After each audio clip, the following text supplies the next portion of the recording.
Okay, it didn't have this automatic. I hate this setup. Okay. It finally shows we're live, and like all locations, apparently have to manually kick everything off individually in order to make this janky setup work. It finally shows we're live, and like all locations, apparently have to manually kick everything off individually. Here we go. Mute that so I don't get that echo. Okay. Okay. I think I have the kinks worked out. It's been a little bit since we did this regularly, and last time we were going to do it, it was kind of problematic because I was on call, and it was a good thing I called that one off because I worked most that night. That sucks. And we have Jason, aka DJC Game Studios, here in the house. He's going to be helping us with our topic tonight. You didn't put on a mask? I've got my jersey on. I didn't put on a costume. Oh, nice! That's a badass jersey. I like that. You know what? Hang on. Chuck, if they ever do another one of these, I'm going to buy one and send it to you. You're too much of a Ghostbusters fan not to have one. Oh, my God. I just watched Frozen Empire again the other night. I haven't watched it since I saw it in the theater. It was good, though. I thought it was decent. I think the only problem it had, nice goggles. The only problem Mike's like on VR. Like they're sagging down like where the two screws are in the bottom. Looks like a pair of saggy boobs. But no, the only problem with that movie was there were so many characters in one movie. That was the only issue I had with it. Other than that, if they would have spent time on the main characters and not so much side stories, I think it would have been put together a little more, and it could have been longer. I think they shouldn't have cut so much. Yeah, it's kind of a chronic problem that they've had over time. And just movies in general, not just Ghostbusters, but just movies lately. It seems like they get so wrapped up with doing all these like crazy side plots and weird stuff that they don't actually focus on one consistent plot and a tight cast, and then everybody's voice gets lost, and then you have this like weird homage of a movie that sometimes never manages to come together. And I don't know, they've had this problem multiple times. Like Spider-Man 3 was the first time I really remember it being a big problem. They had too many villains, they had too many characters, nobody could really get their crap together to focus on the plot, and it was just kind of a mess, right? And I thought they learned their lesson from that when those movies didn't do well, but apparently not. So, you know. No, they never learned their lesson. So Brian F's in here, Born Distracted's in here, Mother Torso's here, Luke's Awakening is here. I think that's everybody for right now that's popped in chat. I did finally get this working again. Apparently the link changed while I wasn't streaming for whatever reason, so I just had to fix all my links.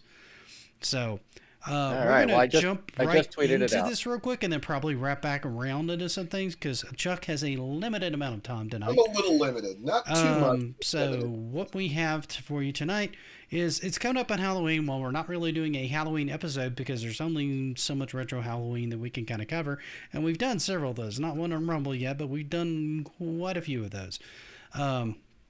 Is to go into video game mascots. Now, the original plan was to kind of go into sort of where they started off a little bit, which may still be a good place to take off because one of the things when me and Mike were kind of talking about this topic the other night was well, first we were going to define what we each think a mascot is, and I guess the chat can kind of chime in on that. So I'll kind of go first on that. My interpretation of what a video game mascot is something that generally helps market and move the property. It's on a lot of the merchandising. It's on a lot of the paperwork. It's in a ton of the games and generally helps move the brand forward in a lot of ways, right? It's generally something that's more specific to that console. It's not generally shared with other consoles. Now, that doesn't mean companies themselves can have a mascot like Namco or Rare and things like that and have a character that's really iconic to their brand, right? And that's kind of where my headspace goes with that. Chuck, since you've got limited time, let's start with you and what you think about that. Yeah, a video game mascot, like if you want to go to like, well, you just mentioned Namco. I think I think most people consider Pac-Man almost their mascot just because it's like their main bread and butter, what kind of made them back in the day. But like, I think, if there was any mascot, and it's not like they have it on everything. Sometimes they do. They have the little Pac-Man standing there with a hat, winking the eye or whatever, sometimes you see it in some of their marketing, but you know, they're so huge though, you know. Yeah. But going back to consoles, I mean, if we want to talk turbo graphics or not PC Engine, but turbo graphics, a lot of it was the Bonk. Bonk was like the first mascot. That's what we were thinking last night, but we weren't That's sure what if we you were have thinking some too. more that we didn't know about. Bonk is the one that always comes to mind. Yeah, they switched it and they made Air Zonk towards like the second half. Yeah, he was the other one, but I only remember, did they have multiple games with him? Yes. So Okay. Bonk had, who? Wait. Bonk had For Air who? Zonk.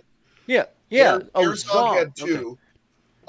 Yeah, so Air I Zonk thought- had Air Zonk I thought- and Super Air Zonk, Rockabilly All right, Paradise. so I thought Air Zonk was just Bonk in the air. So talk to me. So it's like a distant relative. It's the future. He's a cyborg. Okay, so it's based on. Yeah, if you look at the opening scene, it's basically you see Bonk standing on top of a building, or like what seems to be a distant relative of Bonk, you know, with the bald head and everything.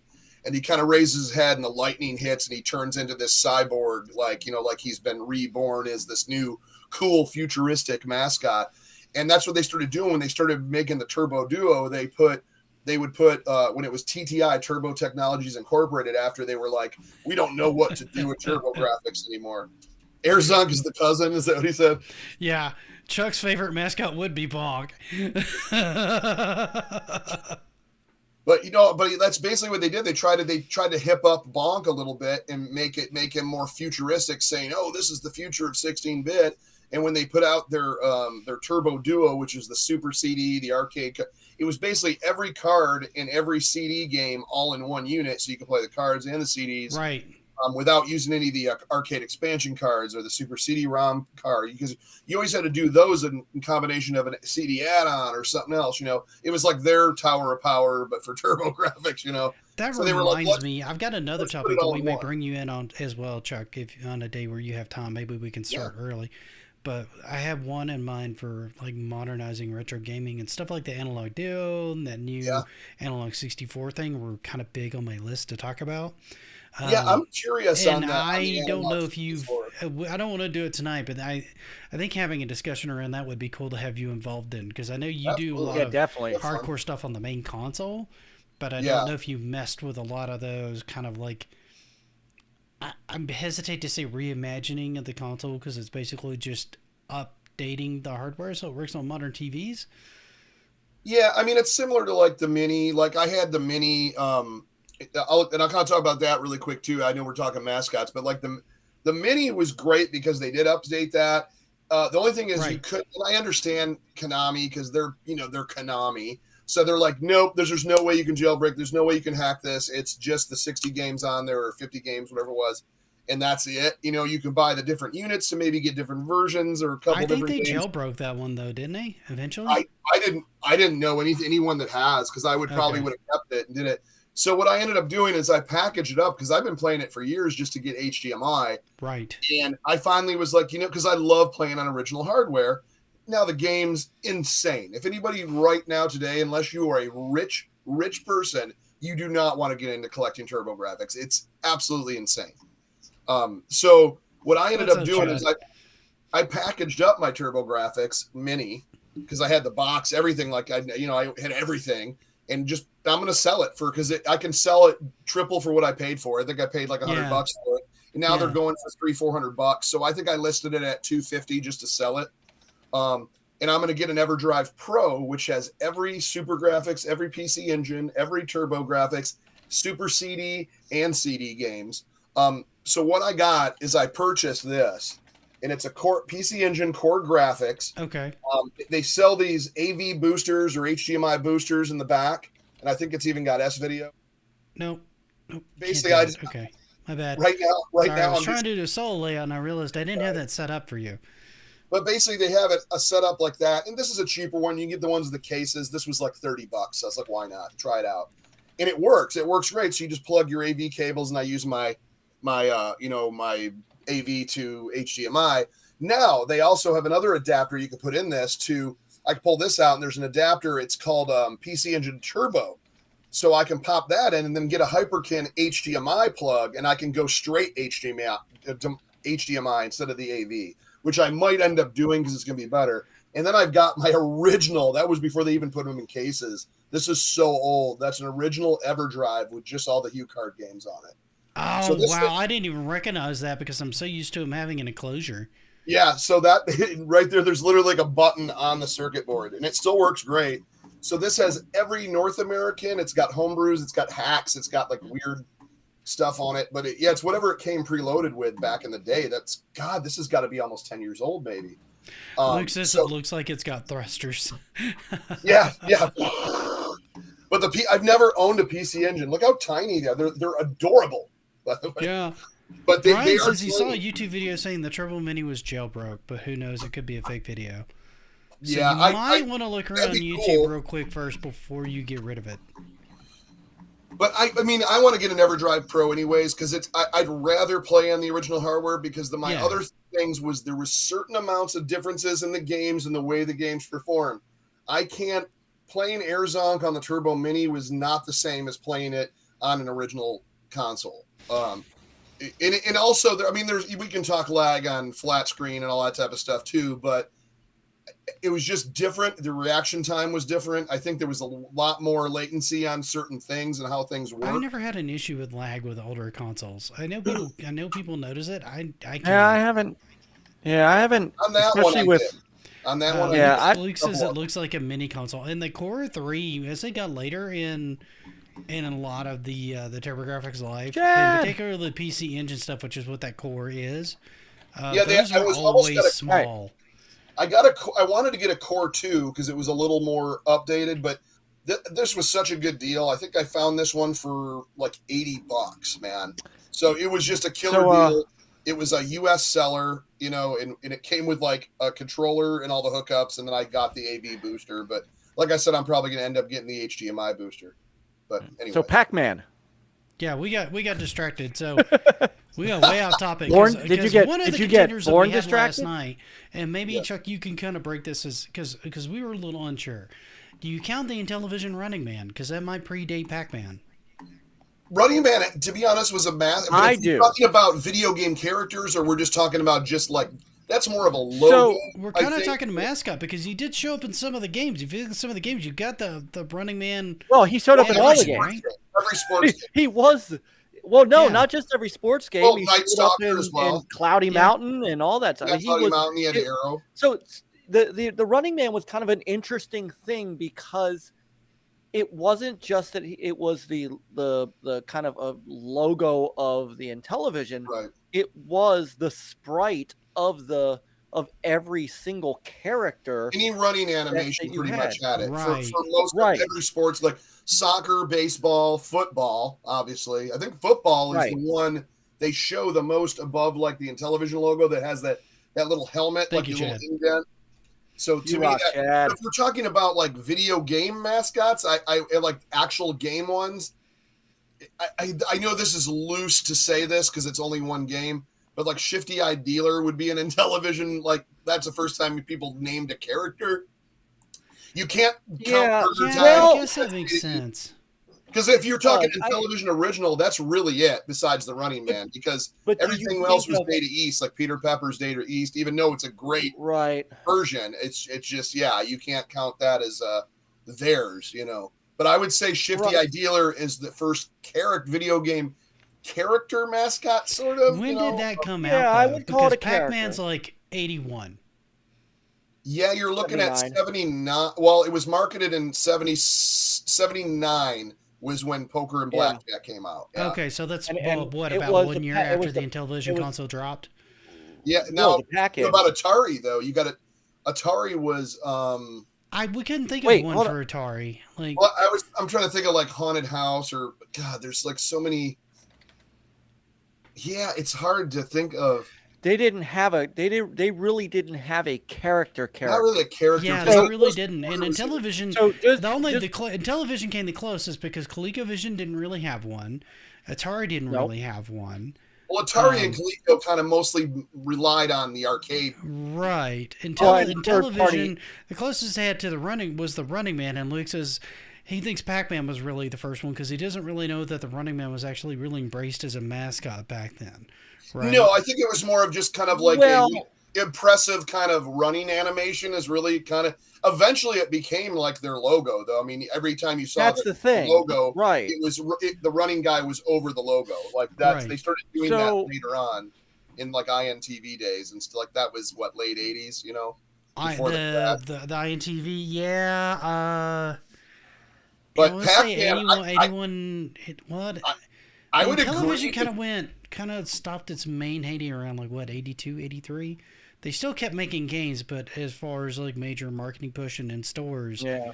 it wasn't No, really. Pac-Man. I agree. I agree with Luke. Like, I'm a Pac-Man mark. Like, I absolutely loved it. You know, I mean, you think about it, it was one of the first video game cartoons. Shifty Eye Dealer sounds yes. like a song. Hey, Blake Block.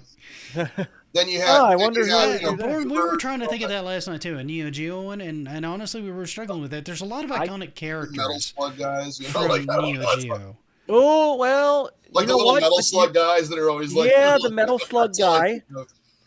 The metals. I mean, but Well, I was thinking Because like really they're- Terry and Mai from like King of Fighters because that was indicative of like Or- SNK's fighting game brand. Wait, Terry was Fatal Fury though, right? Yeah. Well, actually, they were Was both he Fatal, Fatal Fury, Fury was and art- then they Were they moved into both King in of the same? Fighters, but they're in Oh, both. right. But yeah, because I love was it Terry Baudour or something like that? Is his Yeah, name? Terry Right, and his bro- and his- Bogart, and I think, his is either- what it is. Terry Bogart. There was Terry Bogart, Bogart, that's and what it is. Andy, and his brother Andy, I think. Andy Yeah. Yeah, Bogart. I used to love It was that. either his brother or his cousin. Fatal Fury on Sega Genesis is awesome. And then Yeah. I don't think I- this is I thinking of still them. What think- about those little dragons with the little bubble game? oh, you know Bubble what? Bobble? Atari. Yeah, I Atari like Bubble did have Bobble. I don't know if adventure. that was specifically Bob Neo and Geo Bubby. though. Yeah. But I would say Pac-Man is probably the first first video game that took off as a character. You know, it was on shirts, it was on lunchboxes, it was a Saturday morning cartoon. No, Pac-Man was the first. Oh, was Pac-Man the is first character absolutely that really yes. took off huge, Yeah. right? Because right around 1980, 81 when the game came out, I think Luke says it was 1980. I was thinking 81 for whatever reason, but maybe I'm thinking of Donkey Kong. I modeled for it. That Pac-Man came out and then it immediately took off because you had like Pac-Man Fever, you had lunchboxes, you had board games, Oh, you yeah. had cereals, you had shirts. There were like Pac-Man lights and Fever alarm was a- clocks and everything under Pac-Man the sun. Fever and that was a top 10 yeah. billboard. Yeah, That this is was straight up top single Pac-Man 10. Fever. Yeah, Yes. it was huge. Yeah. No, that is a Pac-Man is almost what you would call a cultural icon. That's how you know that. Like you can't if you think Namco, you can't think of anything else but Pac-Man. I can really think of several things, including But Soul not- Calibur, but but none of Soul Calibur. So that's what I think we were talking about at the beginning was Soul Calibur has characters like they have You can think Midway, and too, even which was if part of that. you look at that, if I said Street Fighter 2, you could name almost every Street Fighter 2 character. If I said Soul Calibur, you could kind of say, well, there's the guy with the staff, there's the guy with the nunchucks, and there's a couple girls in it. You can't really. It's almost like same thing with almost Litaki, Dead or Ivy, Alive. Siegfried, Nightmare, all those come to mind right off the top of my head. And it's been a long time since I can't. really looked at Soul Calibur. Remember World Heroes? With the guy with the robe. What was his name? They had the giant hands, and he'd laugh, and he'd go. I think I know the guy you're talking about, but I never played World Heroes all that I much. had that on Super Nintendo, man. I think I had World Heroes 2. Oh, Nick's starting to look very Sons of Anarchy. welcome, Plutia. Welcome So to the street Plutia- side. Yeah, Plutia is asking about mascots for PC. Like Yeah, DOS Pac-Man Windows did Mac. look bad on Atari, and honestly, PCs never had like a mainline. TI-99 had Munchman, guys. Had Munchman. Right. I never really Well- associated PC with needing mascots. I always think more console, and the reason I think console is Yeah. because it's part of their marketing Well, I don't strategy. even think PC I don't didn't even really think need Mario is that. companies. Mario would be the first big mascot Ooh. on a console, I think. That I believe. Yes, I would agree with that, but I would. I mean, but it I would also started with say, Donkey Kong, but yeah, but Mario Hi, really Platina. helped. Sorry I missed you. The chat's actually kind of scrolling tonight, and I'm trying to keep up with the conversation at the same time. And I'm a What's little up, Mario? rusty, so I apologize. So the thing about, all right. So the thing about though, What's up, Eddie? I think of Mascots as more having not even so much platform based, but company based, because really Pac-Man didn't have a platform. No, Pac-Man didn't have a platform. He was on a ton of different platforms. Right, and look, Crash Bandicoot is no longer on a platform. Gex, look, so Cousin Born 3DO had Gex, which Gex, is very yeah, true. I'll agree with that. They But had Gex it first, was also, then it went to everything. It went to Nintendo. and It went to everything. PlayStation. It went to everything. Yeah, but when Saturn. I think 3DO and I think their marketing, I think Gex. When I think PlayStation, I think my brain immediately goes to like Jack and Dexter, Ratchet and Clank, Spyro, Crash, right? From that 90s era of all those like mascot themed characters, right? Well, they kind of pushed Crash on PS. Crash was the big one. Commercials with him and the megaphones. They really were pushing him to be their mascot. I mean, if you were going to hardcore push me for one on PC, I might say something like Doom Guy. Doom is really synonymous, I feel like, with PC, right? So I think if I were going to be hardcore pushed, I would say something along the lines of like Doom Guy. And then if go for Atari, like the 2600, what about that Adventure Dragon? That's like a pretty popular symbol for Atari fans. If you're trying to find a mascot, because I think Adventure was an Atari original, wasn't it? But awesome, you got Gary Oldman and Macho Man in your stream. But Gary Oldman. I don't know where they came from, but I like it. Sure. Wait, I need to pull the. Oh my god! I need to pull the. I either need to pull up. Let me just make this bigger so I can see. Oh, it's Who said that? I can't read it. Oh, it's Mario. That's Mario. Mario, I'm over here on Rumble. If you want to come talk to Gary Oldman, come talk to me over here. I'd see. I was thinking about that last night too, Luke. The only one I could think of would be Alex Kidd. Yeah. And but Sonic just took over that. Sonic is the mascot. Well, he's thinking Master System before the Genesis, right? Because once you hit Genesis, it was clearly Sonic. Sonic just destroyed it, yeah. Yeah. Well, because I always think of a mascot as somebody that you build. Let's be honest, Clippy for PC. It was the best mascot ever. Clippy, hold on. Wait.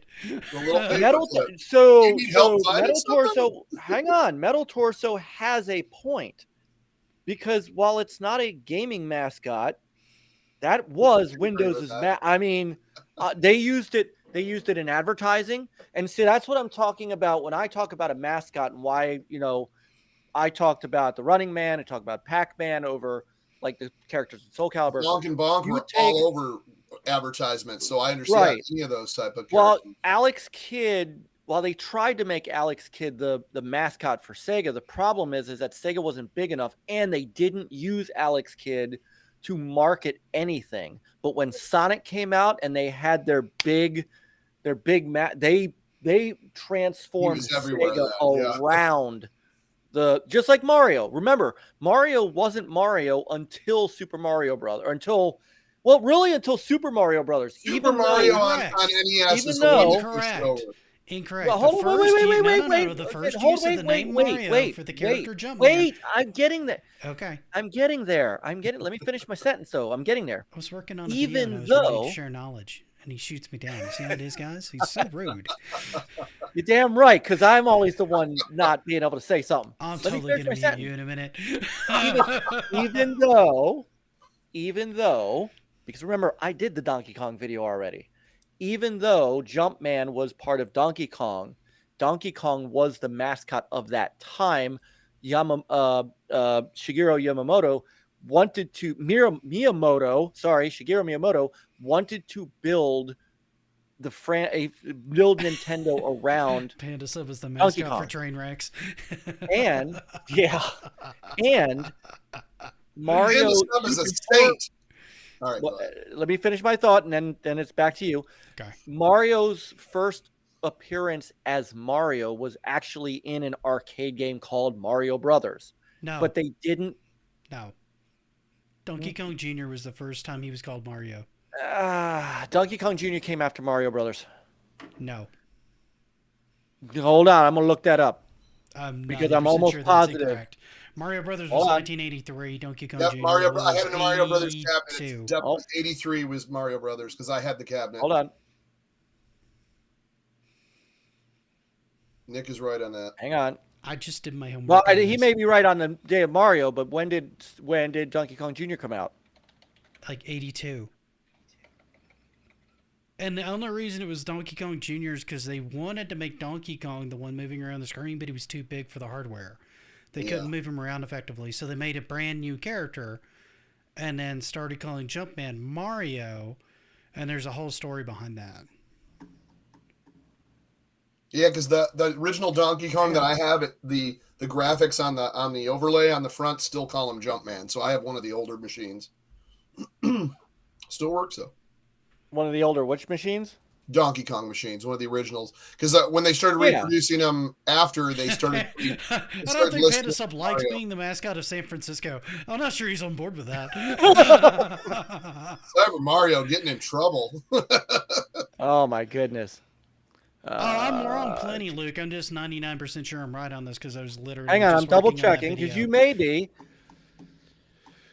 And I was kind of surprised when I found that factoid myself.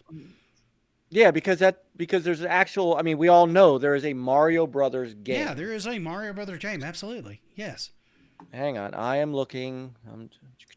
But I don't think Mario himself didn't really take off till the NES console with Super Mario Brothers. I think that was didn't really take gangbusters still. Yeah. And there's reasons behind that too, because it wasn't just the Super Mario Brothers game. It was everything that he was in around it, right? He was in Golf. He was in Wrecking Crew. He was in Mike Tyson's Punch-Out. There was Dr. Mario. There was any number of other games that had Mario featured in some way, right?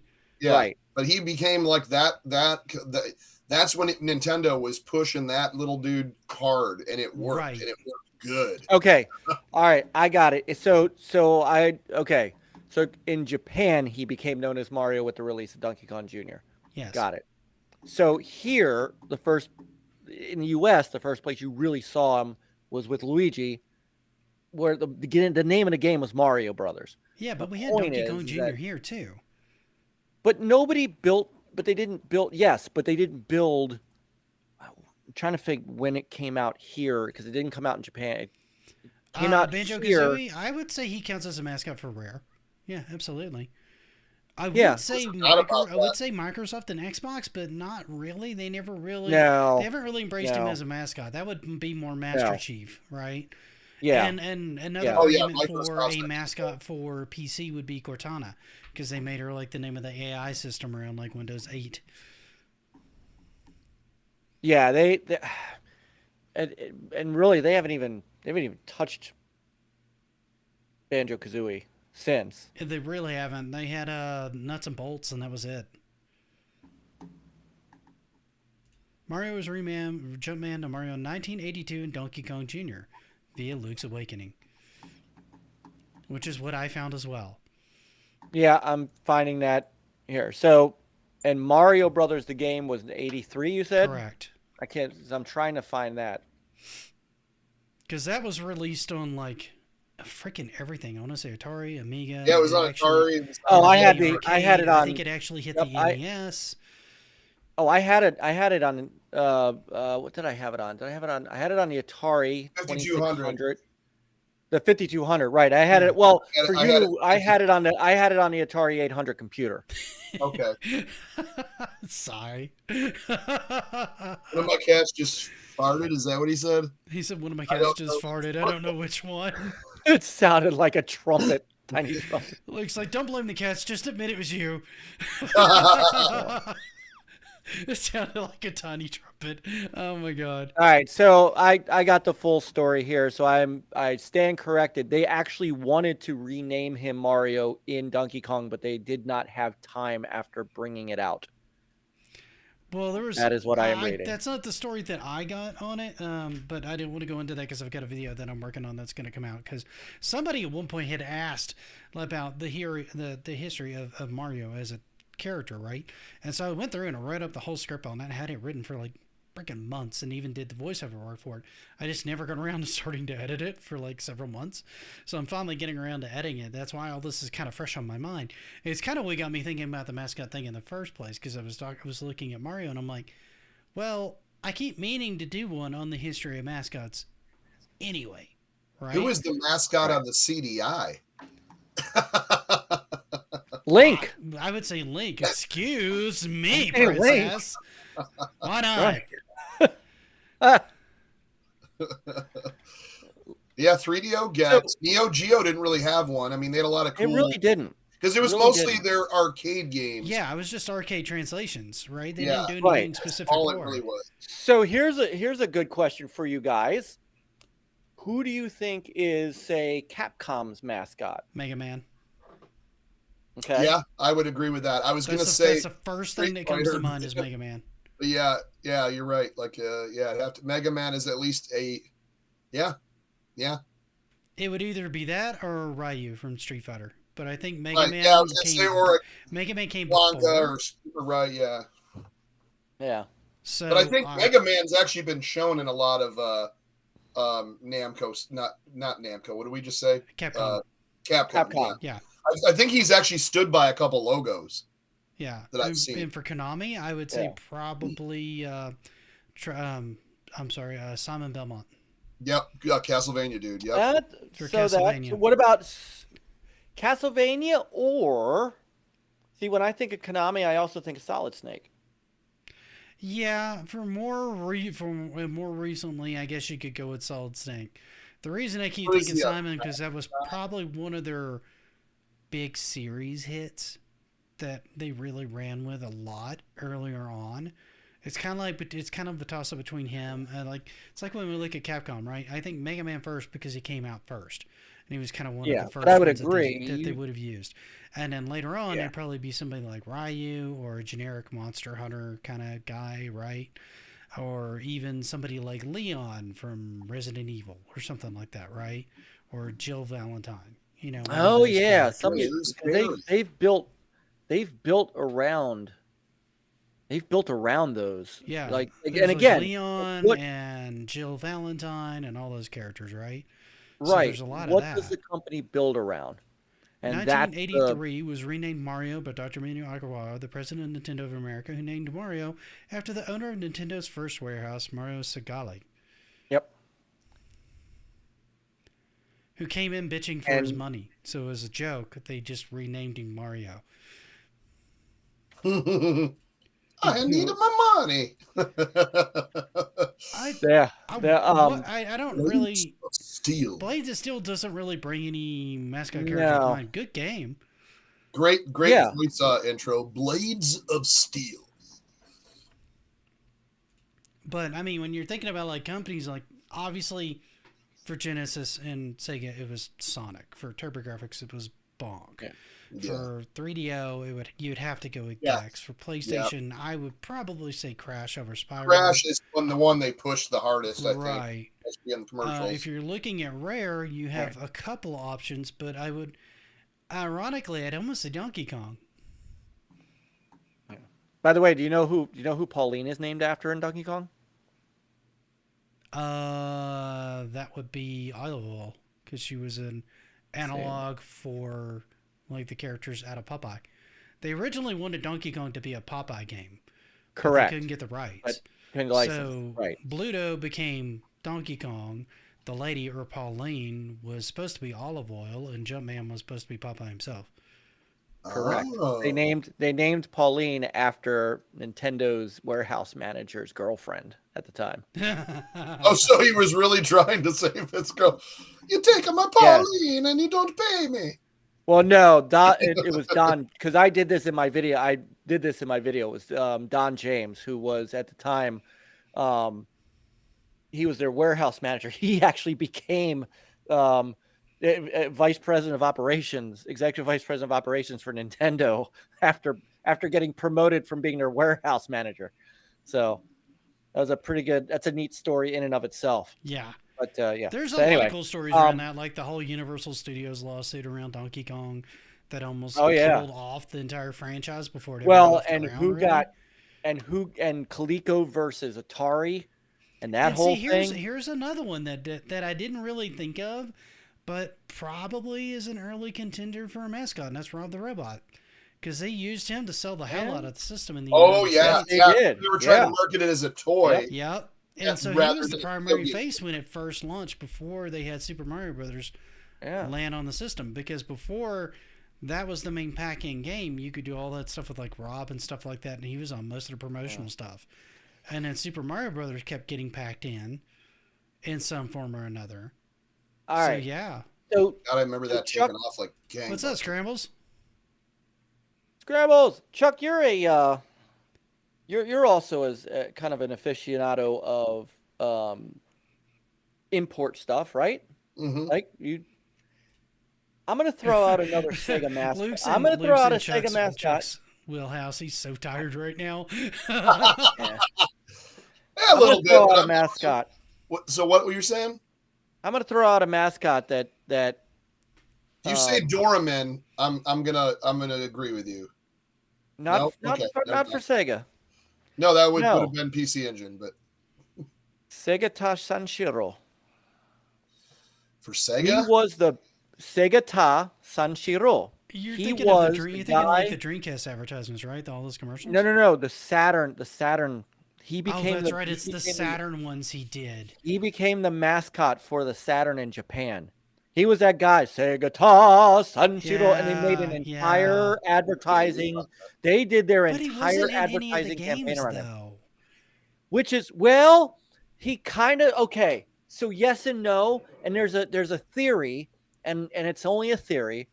I remember this when we talked about it when I started with Dreamcast HQ, and I went to my first E3. And I was meeting with Sega, and I had my Sega rep, and we were just talking, and we brought up that guy. Night, Luke. And there's a rumor, or there's a kind of a wives' tale that he is actually based off of Akira in Virtua Fighter. Okay, I can kind of see that, but Sai brings up the really important details here. That he's glad that Nintendo made a game that drew the attention to the epidemic of barrel-throwing gorillas in construction sites. You just don't see that kind of like public service anymore. Thank you, Nintendo. No, they clean that stuff up right away. You don't see it anymore. They totally put the limelight on it, and it stopped. Yeah. And needing robots to open up doors by picking up discs. Yeah, see? But now we're backsliding, so we need Rob the Robot to come back to show us the error of our ways again. I agree. I 100% agree. See, Sai's here to answer all the important questions. He's the hero we need. I think Rick, I think Rick needs to come back and be the mascot for Namco. Rick from Splatterhouse. I could go with that. That'd be a cool mascot to have. It's the logo and blood splatters everywhere. Namco. There's nothing wrong with that. I got no problem with that. Chuck, I know you don't. I know you're usually asleep by now and sleep during my Thursday night at the arcade streams, but I don't know if you know this, but the original arcade Splatterhouse is in Andstream Arcade. I play it almost every week now. I have it on my emulation box. It's fun. It's a tough game. It's tough. I hate the room. Right now, I'm playing through. I did 2 playthroughs already, and I keep getting stuck at the fetus part, like the alien. Yeah, that's where you got stuck last night when I was watching. When I was a kid, I used to beat this game no problem. Like I'd sit down and I'm going to play it. I'm going to beat Splatterhouse. I don't know what it is about this stupid level, but I can't seem to get past that in my older age. Like, I don't know if it's just my reaction time, but the main thing is you got to have all hearts when you reach that heart. Yep, that's funny. Hearts to a heart, but because there's a main beating heart at the end that you got to punch while all these alien spawn bubbles are going. But if you don't have like full 5 hearts and you only have like 1 or 2, which is usually what happens. Hold on, we got some gold comments coming in here. Like Power Glove itself, a Mattel video game mascot after Intellivision. I hope not. Hummus Hero says nobody knows the backstory though. The construction's not being placed in DK's natural habitat. History is always written by the victors. Yeah, he got picked up. What were in the barrels? You don't want to know. Yeah, bodies. It was poop. It was poop. It was poop. He is an ape. He's throwing poop. That's why you could so easily light them on fire.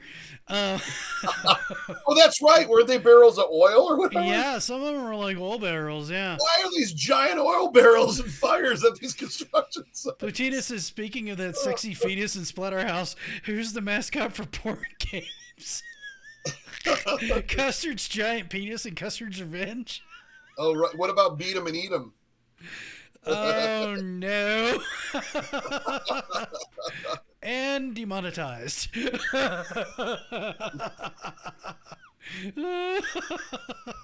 I was talking about the cookie dough before you bake it. You got to beat it with the steak. Yeah, we're talking about cookie dough. Come on, YouTube, get your mind out of the gutter. Oh, Big Block says he thinks Seaman is the real mascot for Dreamcast. Oh man! Oh my God! What a creepy! That'd be the creepiest. That would be a super disturbing mascot.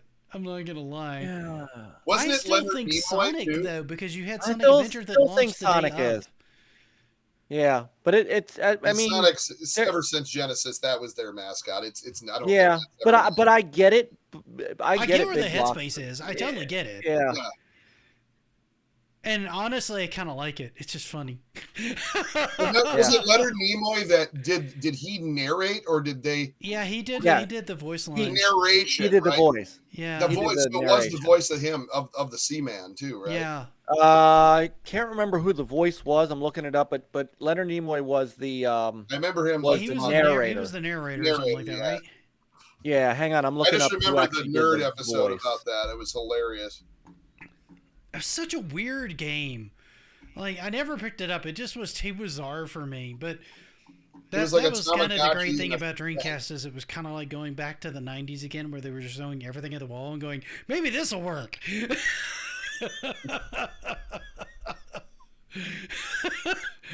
Well, was that? Oh, that was on multiple. Wasn't that on 3DO as well? Seaman? No.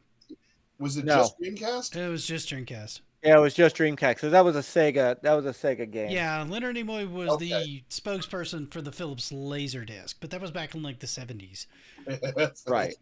Yeah, he was doing tons of advertisements for Laserdisc, and I want to say William Shatner was doing advertisements for like the combine of the VIC-20 or something like that around that time too. Yeah. So they were all kind of all over the board and that kind of stuff. You know what's funny though, and just real quick, believe it or not, as weird as that game was, it was a solid 8 out of 10 on a lot of. It was unique, and that's what got it so many props. It was. Yeah, it was a completely unique experience that you could only get there. Whether you liked that experience or not was a totally different discussion. Right, but most of the people actually liked it. Yeah. I mean, 8 out of 10 back then. And back then there was wasn't a great score. Honestly, I think it counts as an early cozy game because you had to manage the temperature, you had to talk to him, you had to feed him, but there wasn't like a ton of like action or stress in that game. It was kind of relaxing. No, there wasn't. Around and chit chat. You could almost make it an early contender for cozy for like one of the first cozy games. I still think like Farmville on Facebook beats it, but it's pretty freaking close. Yeah. So it's like a Tamagotchi in a fish tank. Like you just end up that's probably where the appeal came from because Japan, even more so than the United States, was huge into Tamagotchis. Yeah. So doing more of a real life Tamagotchi because this would have come on the tail end of the Tamagotchi craze. Yeah. Yeah. So Leonard Nimoy. I forgot they made a Seaman too. Yeah. They did. Oh, I kind of want to see that. I forgot about that. Did it come out here though? Because I think it only came out in Japan. It probably was only Japan. There's a lot of things that only came out in Japan, and Yeah, I did not. Probably should just stay there. My video last week was proof of that. Oh, man. If you guys haven't seen the Rare Game experience from last week, let's just say if you have young kids and you don't want to answer awkward questions, don't watch it with them. That's fun. I need less stressful game to play. I played Kid Chameleon stream and quit in less than 1/3 through the game. I've never beaten it. Yeah, there were a lot of kid games that were like that. Like, oh god, Rayman actually kind of counts as a mascot of a sort. Too. Yes, he does. He absolutely does. And, in fact, that was fast, right? The main character from Knights almost counts for right around the Saturn era. Honestly, Rayman and Knights are kind of close. Saturn didn't actually have a Sonic game. Fantastic. No, it did not. It did not get a Sonic game until Sonic R. It didn't launch with a mainline Sonic. No, Sonic Chaotix was 32X, so that wouldn't have even been it. Yeah. And that wasn't even a mainline Sonic game either. Yeah. Because that didn't have Sonic in it at all. It was Knuckles Chaotix. Yeah. Knuckles. So it's either, well, Rayman was on multiple platforms, so you'd almost have to go with Night. From Nights into Dreams. Well, Rayman was a mascot for Ubisoft.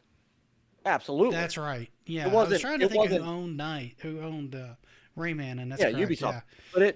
But certainly not, definitely certainly not for the Saturn itself. I'm trying to think. I remember when they were pushing Vector Man for a while, but that didn't really take off too much. You know, honestly, if you go back and look at that game, it honestly doesn't hold up too badly. It's actually kind of impressive what they pulled off with it. It's for a 16-bit game. For a 16-bit, absolutely, yeah. Kid Chameleon was considered a mascot, but Sonic came out a year earlier. I think so. They pushed Echo pretty hardcore, but it's kind of hard to make a dolphin a mascot, though. Yeah, I don't know that Echo was. I don't know. Uh-oh, the Flamingo says I gotta go. I don't regret buying you that, sir. See? So that's why I think for the second. Let's let Chuck wrap things up. Chuck, before you bounce out, man, let people know where to find you, what you're doing, all that kind of good stuff. I am everywhere these days. You can find me. You can find me on Rumble, DJC Game Studios. You can find me on YouTube, DJC Game Studios. You can find me on Twitch under DJC Game Studios. If you like early retro in television, Atari, NES, stuff like that, even 3DO, and I'm big into TurboGrafx right now, PC Engine, so you're always going to find some stuff like that. I do stream usually when I can. I'll do lunchtime kind of streams mid-afternoon on Rumble. Those are exclusives, and most of the time on on Sundays, I'll do a half and half, which is half in television, half TurboGrafx on Rumble. I also have the DJC show, which is on both. So it's kind of skit comedy meets retro gaming meets really, really, really weird stuff. So if you might not even be into that, but check it out and give me a like anyways. But yeah, that's on both. I just dropped part 1 of the Halloween episode. So that is out now. Please check it out. It's very weird. It's super weird, almost too weird. You might not like it, but anyways. But yeah, you can find him on DJC Game Studios on both YouTube and Rumble. So whichever side of the fence you're on, or both, don't care. You can find him there both ways. You can find me both ways. That's right. Uphill both ways in 5 feet of snow. That's right. 5 feet of snow through broken glass. Through broken glass. And there's a lot of that here in Detroit. So anyways, gentlemen, thank you for having me on. Nick, I appreciate you reaching out. I know it was kind of last minute. I probably would have stayed longer, but I need to be better about letting you know further ahead of time. That's fine. I'm the same way all the time. I'm like, hey, I'm going to have a show tomorrow. Anybody want to be, but anyways, I do appreciate it. And, I was thinking of trying to have like a Halloween show, but I don't think I have I need to start editing this part 2 of this Halloween special before Halloween. So I probably, we'll see. If so, I'll have to reach out to you guys. I was about to say, I would get the special out first. If you're going to do a show, let me know. If I do it, it might be like the old 9:30 Wednesday slot, like we used to be on. Like, okay. So like that would be the only time I'd probably do it if I did it. But that means I have to get everything edited tomorrow for this second part of the show, and I still have more stuff to film. Oh, so like I said, let me know. Like, if you do, cool. If not, it's all good. Yeah, I was gonna reach out to Pete. If I do it, I was gonna reach out to you, Pete. I think Panda's actually doing a show. I was gonna reach out to Mike. I don't know what he's always streaming too, so I don't know. And then Creep, and a few others. But yeah, like I said, it's something I want to do because it's the day before Halloween. It would work out perfect. But I also thanks for the sub. I appreciate that. But if not, then I'm just going to try to put out the best second half of this silly comedy show that I possibly can. So, but anyways, guys, thank you so much. I appreciate it. Not a problem, man. Thank you for coming on. Hey, take care. Later, man. See ya. All right. Sorry, I wanted to make sure that we got like that handled. Yeah. Where did I put his image? I was going to go ahead and remove that. There we go. Okay, cool. All right. So, to go back up a little bit because we missed some comments while we were trying to get Chuck in bed because he's got work early in the morning. So, it was nice having him to come on at all. So, I hugely appreciate that. And Zombie, thank you for popping in. By the way, we did discuss Alex Kidd a little bit, and we were kind of on the fence if he was a mascot or not, because that would have been Master System era. And then as soon as the Genesis hit, they kind of swapped over to Sonic shortly, I would say about a year after its launch. So I think Sonic was like 1990, and the Genesis, I think, launched in 89. They didn't actually launch with Sonic. The first packing game was Altered Beast. And then once they developed Sonic as part of a marketing, kind of a targeted marketing campaign to take some of Nintendo's share of the market, that's when they invented Sonic and started pushing that and really talking up the blocks, processing and all that. No mention of the handhelds. I wonder if they had different mascots or were they kind of the same for the big brands? And Nintendo was that's still a good question. For the TurboGrafx for their handheld, that's definitely bonk still. Game Boy, I can't think of anything really super unique except for maybe the Gargoyle from the Gargoyles game. If you weren't going to do Mario, but there were tons of Mario Land games on there. And then for Game Gear, they did have Sonic, but I think didn't it come out a little bit later after the Game Gear came out, Mike? You're a little bit more up to speed oftentimes on like Sega dates than me. I'm trying to think when. Hold on, let me look. Because obviously the Game Gear got Sonic. I'm just trying to think. Yeah, everything, like every single one of their consoles got Well, Sonic. Even the yeah, Master System got Sonic. No, I'm just trying to. So the release date of the Game Gear was 90 Japan, 91 North America. So it had to have been right before. And we haven't discussed Pikachu. We haven't really gone into Game Freak. Ooh. But Pikachu would definitely be like the main mascot for like Game Freak and the Pokemon franchise. Absolutely. I know a lot of people don't resonate with him as much as they do others, and they have so many characters that you could just like throw a dart and hit any of them and it would probably be fine. Like, honestly, they're all almost as iconic, but when you're talking like shows and marketing and stuff like that, it's probably got to be Pikachu. Yeah. I think Pikachu might have gotten bigger. I think Pokemon on a whole might have gotten bigger than Mario. I don't think so. Mario's been in like over 200 games. Well, yeah, but Pikachu. Games. Yeah, but Pikachu has had just as much. To pull those numbers yet. Yeah, first off, there's a million games. There's a million Pokemon games. He's also had his share of movies and stuff like that. There's been TV shows on it. There's been spin-offs. And that's the other thing that everybody has spun off Pokemon, Yu-Gi-Oh, and all that stuff. But you know, there's a Mario movie. There were Mario movies. There was a Detective Mario Pikachu. cartoon. There was the Mario Super Show. Yeah. There was But Captain there's also, N that also featured Mario and a bunch of the other characters. Absolutely. But I think that when it comes to, and it also, there's a divide too amongst I think the younger and the older Nintendo fans too, where I think the younger Nintendo fans probably, if you said Nintendo, go right towards Pokemon. Do you know? Because I mean, like, because you've got so many characters now that are like iconic on there, right? Like Donkey Kong's huge now, right? He's become pretty much a face. Samus Aran's kind of the face. Link is kind of the face. Princess Peach is kind of the face. I mean, there's probably like 20 plus characters for Nintendo. Not even counting Pokemon. Not even getting into Pokemon.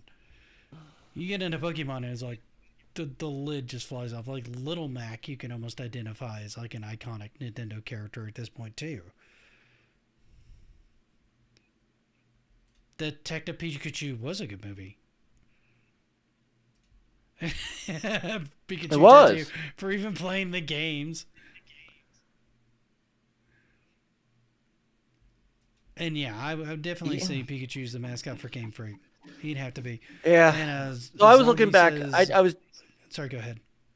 I was doing a quick search on Sega Saturn, and yeah, Sega Shenshiro is probably the closest thing they had to a mascot for that. Even though he wasn't a character in a game, he was on most of the marketing material. He was. He was big on the marketing material. Zombie says, fun fact, Clefairy was actually intended to be the face of Pokemon first. I'm kind of glad they did it with Pikachu. I think that's a little bit more kid-friendly.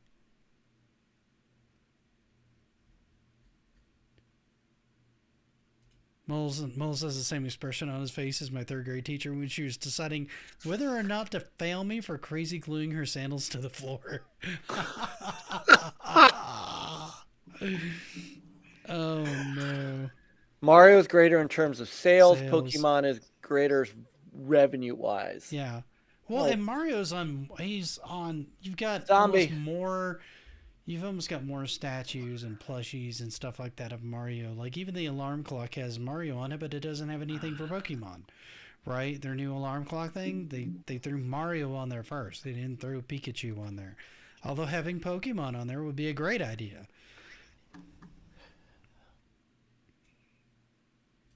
I don't know that we talked about. I think somebody mentioned Opa Opa, but I'm not familiar with Opa Opa enough to really. About it. Yeah, that was before my time getting into Sega. I'm not familiar with Opa Opa. Yeah, Pokemon did have a ton of ways to sell products with cards, games, toys, which is honestly how Nintendo started too. They started with Hanafuda cards. So Japan is no stranger to like card games and stuff like that selling their products.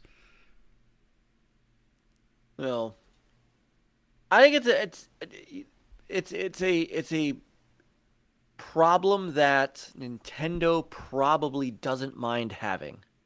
That they've got multiple mascots around their IPs. They definitely have more than anybody else. Absolutely. And it's kind of a good thing because I feel like there's a character with Nintendo and their mascots that almost anybody can identify with, right? So you don't identify with Mario. Well, maybe you identify with Luigi, or maybe you identify with Peach, or maybe you identify with Toad, who's had that Captain Toad series, right? Maybe you identify with Samus. Maybe you identify with Link or with Zelda or, any number of characters that they've had over the years. Now, I know one of the things we were going to do, well, I got caught on something on my shirt. One of the things we were going to do is kind of go through this a little bit more chronologically. And I know we kind of got derailed a little bit, but let's kind of do that a little bit. And maybe this will be a little bit shorter stream. Maybe it won't. It kind of depends on how the audience wants to do it. But I know we were talking about starting from the beginning, going into the heyday and kind of the fall and whether or not it should make a comeback, right? So we kind of talked a little bit about the start with Pac-Man, right? Being the first one with Pac-Man Fever and everything. And then there was kind of a lull, I feel like, for a while. It was pretty much Pac-Man, but nobody else really had like a major mascot until Nintendo really got Mario off the ground in a big, big way with the NES. He was around before then, but if I were to pinpoint a moment, it would probably be when Super Mario Brothers was in everybody's hands, right? That's when they started really wanting to push him. Yeah. I mean, again, it's a good problem for them both to have. Yeah. For Nintendo to have multiple things, it's why Nintendo honestly is the quintessential company that it is. It built itself around so many things. It built itself around Mario, built itself around Pokemon. I love Platoon is coming. I don't identify with Nintendo. I identify with Doom Guy. I kill things. So would Doom Guy be a mascot? I think you gotta go with it, man. Like when you think PC, I think Doom. Like my head goes to Doom or Wolfenstein, and Doom's had more games. All right, Duke Nukem. Kind of, but that's a sucky mascot because a lot of his games suck. Not a lot of his games. We got to remember too. He started out as a platformer. It started as a platformer side scroller, and it's kind of a mediocre one at that. And then you had Duke Nukem 3D, which was an amazing game. And then we waited forever to get Duke Nukem Forever. Right? So it's trash. Yes. I want my $6 back. No. Duke Nukem Forever was trash. That's a 3D Realms issue, not a Duke Nukem issue, though. I mean, Sonic has had its fair share of nonsense filler games that have not been good. Hey, Josh. I mean, there was a good stretch of time when Sonic did not have good games. This is entirely true. So, now I'm not saying Duke Nukem is going to come back with a killer game. I don't know that they're going to bring that IP back. I don't think they can. But for the time, I think Duke was the face of id for a while, or at least for Apogee and 3D Realms.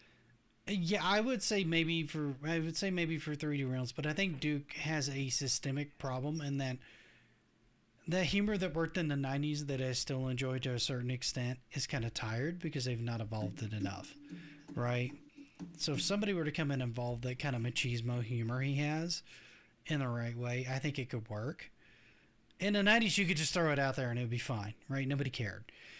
Okay, there were probably a subset of people that cared, that found it kind of offensive, but for the most part, we all told those people to shut up and don't play the game, right? If you don't like it, don't play it. It's fine.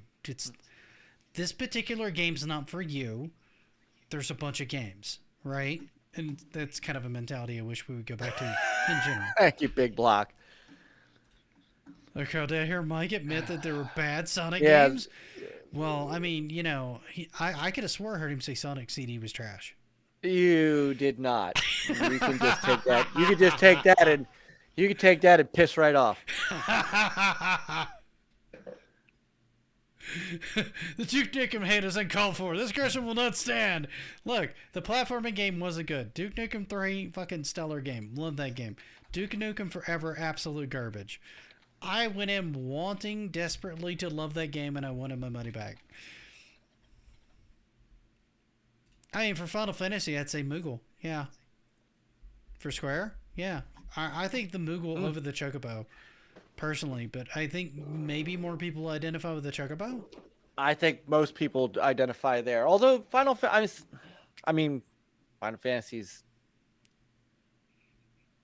I can't think of anything else for Square though. They don't have Lara Croft anymore. Well, no, because they didn't originally own that anyway. There was originally Eidos who got by them. Eidos, right? Eidos, yeah. But Square. Eidos, there was that whole thing though, and then Square sold it off to. But at one point, she was part of Square. Now, and she's a mascot most definitely. But who the hell is she a mascot for now? I can't. Who owns Lara Croft at this point? She's been sold off. I can't. It was Crystal Dynamics, and then Eidos, and then Square. Right. And then Square sold them off to. Right. Who owns Tomb Raider right now? Blank. Well, they originally sold them off to Embracer, but I think Embracer sold. How dare you, Nick? Unsubbed. Not really, but metaphorically inside my head. I'm still subbed, but I'm dissatisfied. Damn it. I think Amazon owns. No, really? They're just publishing the latest game. Hang on. Okay. I'm trying to look to see who owns them now. I know Netflix got the rights to make like an animated series, but I don't think that they definitely don't own the property. I mean, Core owns the IP, but I don't know who Crystal Dynamics owns the IP, but I don't know who owns Crystal Dynamics. Hang on. And maybe Crystal Dynamics is. They may be on their own now. They might be. I know Bungie's been in and out of ownership over the years too. Oh no, Crystal. They're still. Let me double check something. Crystal Dynamics might still be owned by Embracer. Give me a second. Oh, is it Embracer Group?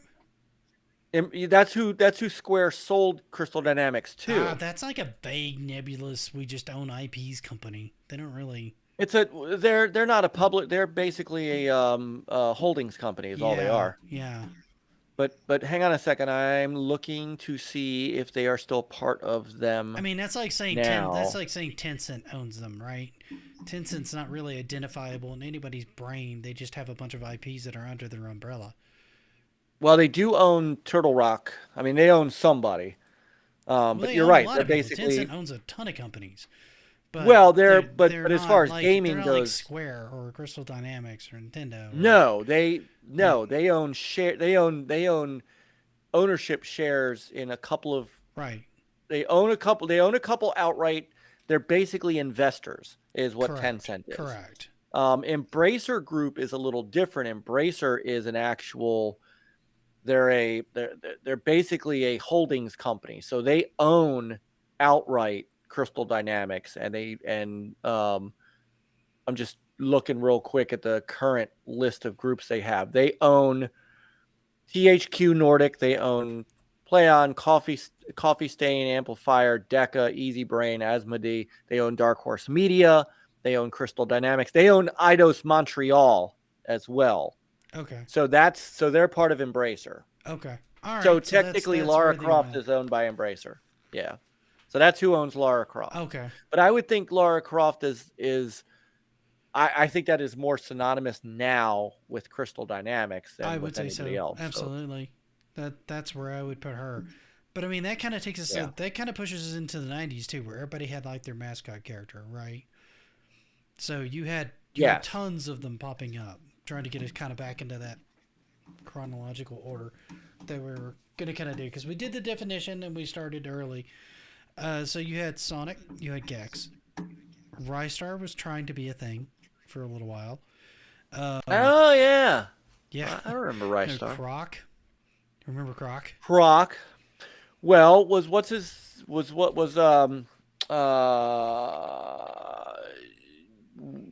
was the character? Sparkster from Rocket Knight Adventures. Yes. They tried to make him a mascot. I don't know if he had like two games. You had Sparkster and you had Rocket Knight. Right. But I don't know if they really were able to build anything around him. I don't know. I think that mechanic was a little weird for people to kind of get their brains around to really navigate him, because it took a little while. Redneck, I do remember Redneck Rampage, Brian. I absolutely do. I do too. Let's see. Trying to think around that time. 3DO. Oh, hold on. The Sparkster character would be... Hang on. The Sparkster character would be advertised as Konami's mascot, appearing in several Konami advertisements and game manuals for a few years following the game's release. Huh. Okay. So that would have been one for Konami around that time then. Yeah. Okay. Interesting. So, trying to think of who else was around like the 90s time period, because there was a lot going on around the 90s. Yeah, they were. And Simon was still kind of a thing, but not as big as he was. Yeah, I think by the 90s, Capcom was more, their mascots were coming out of. Now that I think of it, it was still like Mega Man, because Mega Man was still huge Mega through the Man. 90s. Because you had the X series, you had the regular Mega Man series, and you had the X series running in tandem around that time. Yeah. And then late 90s, early 2000s, when in the handheld markets and stuff like that, you had Battle Network, and then you had Star Force and all those coming out. Zero became a mascot and had his own line. The Gru from Zork. The Gru, you know what? Zork. The Gru from Zork. A lot of people know who the Gru is. They do. Another one that King Graham, the mascot for Sierra from the King's Quest games. Okay, I can totally see that. Oh yeah, I can totally see that. Well, that makes sense. So would the mascot be? Would the mascot be King? What's his name? Or would it be Roger Wilco or even Larry? You mean Larry from Leisure Suit Larry? Yeah. I mean, they did kind of build. They did kind of build around him. I mean, there was a lot of those games. There were. There was even one for the Xbox 360 that was actually not horrible. I think I vaguely remember that dropping and being kind of surprised it actually hit console. Magnum Cum Laude, yeah. That was so King Graham was around that time. GTA was pushing the M limit too with Alex Andres and all that stuff too. So, not as out of the realm of reason than it would have been maybe like 3-4 years before. So yeah. God, I played a game of anything from the 90s. Well, there was another one, and I played this game on Anstream last week, and I kind of, even though it wasn't exclusive to the platform, it came out there first. There was a game called Zool, and Zool had a yeah. Well, I mean, if you want to throw him in there, you got to throw Arrow from Arrow the Acrobat too. So Arrow was Sunsoft's, absolutely, yeah. but Zool became the mascot for the Commodore Amiga. Really? Because that was where that game, because that's where that game launched. Okay. That is not a very good game. I watched you play it, and I've tried playing it myself. It's not that good of a game. And the sad part is, if the two versions that were on Anstream merged together, it would be great. But the Amiga tried, but the controls were so floaty. So I think Ristar could count. Yeah, they were trying to make him a thing along with Mario, and then you've got you got Crash. Yeah, you got Crash. Kratos came in, Solid Snake came in, Jak and Daxter, Ratchet and Clank, Spyro. Most of those were all PlayStation. I mean, if you really want to go, I mean, Titus was a company back then. You had Titus the Fox, which of course was named after the company. Yeah, where does Bubsy fit in? Because Bubsy was another. Oh, Bubsy! So Bubsy was Accolades. Absolutely. I can't remember who did Bubsy. That was Accolade. And Accolade really didn't have any other characters in games. They were making stuff like Hardball and they were really doing the kind of the sports game thing. Yeah. So Bubsy really was their big platformer thing, and at least for a short amount of time, Bubsy wasn't hard. It was a well-known character. And I'm going to throw one out there for a claim that you may or may not agree with, but I'm going to say Turok. As a mascot, yeah, I could see it, because I can't think of any other. I can't identify anything else for Acclaim, but that was one of the big titles in like the 90s. Well, that was one of their in-house titles too, because if you remember, most of the other stuff that they were doing was Flying Edge and Midway. So yeah, they were a publisher for a lot of Midway games and consoles for a long time. A lot of Mortal Kombat's were published by Acclaim through their Flying Edge thing. Now, Cool Spot was also that was. I mean, that's more of a 7-Up mascot that kind of became thing. I mean, if you would do that, you got to do like what, Chester the Cheetah or something like that. Well, but I was Pepsi thinking Man, more for Shiny. Shiny. No, but Cool Spot was more for Shiny Entertainment. And you're right. I mean, I guess you're right. I mean, if you're gonna do shiny, why not just go with like Earthworm Jim? Earthworm Jim. Yeah, Earthworm Jim. I mean, Earthworm Jim identifies better than Cool Spot, in my opinion. You think? I think, because I only remember like one Cool Spot game, and I remember multiple Earthworm Jim games. There were two. Yeah, but there's been like, what, 4 or 5 Earthworm Jim games now? There was 3 Earthworm Jims. There was Earthworm Jim 2 on Saturn, and then Earthworm Jim 3D, which nobody talks about. There were 2 Cool Spots. There was Cool Spot for Genesis and SNES, and then there was Spot Goes to Hollywood on the Saturn. Side coming in with the Jaguar knowledge. What about Trevor McFur on Jaguar? Definitely crap Photoshop cat space pilots. Do the math. Yeah. but they did try to mascot him. He's not wrong. It just the Jaguar. Atari never really had a mascot that I could think of that ever really stuck. No. I can't think of anything for Atari throughout the years that really stuck and resonates with anybody. The Atari logo resonates with everybody, right? Absolutely. Like, you see the logo and you immediately start thinking of Atari games. Like that's, yeah. I mean, maybe the guy from Pitfall? But that's Activision. That's not Atari. That's Activision. Yeah. Pitfall Harry? Yeah. Now, Pitfall Harry is a mascot, in my opinion. Yeah, but that's more Activision, though, right? Yes, correct. But it's still a mascot. It's a company mascot. Yeah, Rayman was one that we mentioned earlier as a mascot in the 90s. Yep. And welcome, Dr. Powerstein. Ubisoft. Yep. Because that was kind of, well, it only really, I think originally showed up on the Saturn. I want to say it migrated to like a bunch of consoles after that. Yes, like it came out for this. Well, it was. And games since then have been everywhere. Hang on. At first, let me just make sure. It did come out for the Saturn, but it also came out for the Jaguar. Did it? Oh, okay. And I'm trying to. Yes, it did. When did it drop on the Jaguar? That's what I'm looking on the date because I had it. Okay, so I was saying it actually landed in the Jaguar first. So 1995 was Jaguar, PlayStation, Saturn, and DOS. So it came out. Oh my god. Yeah, so it came out. It's like the Mega Man games that were all in like those weird variants of cyan. Yes. 4-color CGA. Except I had a Tandy, so I had TGA graphics, which were 16 colors. See, people were wanting to make Pitfall Harry for like 2600. Yeah, but I also have it for the Intellivision. Yeah, and it was on PC too. Was it? I think so. I think Pitfall was actually on PC. I remember playing something the original like Pitfall on PC. I don't know if it was actually Pitfall, but I had something like that. I could swear I had something like that on a PC back in the day. Powerstein, I don't know why that icon's not showing up, man. It looks like a little lock on the other side. Yeah, that is weird. Some of those things aren't really translating well, and maybe it's because I'm out of date on Social Stream Ninja. I need to update it.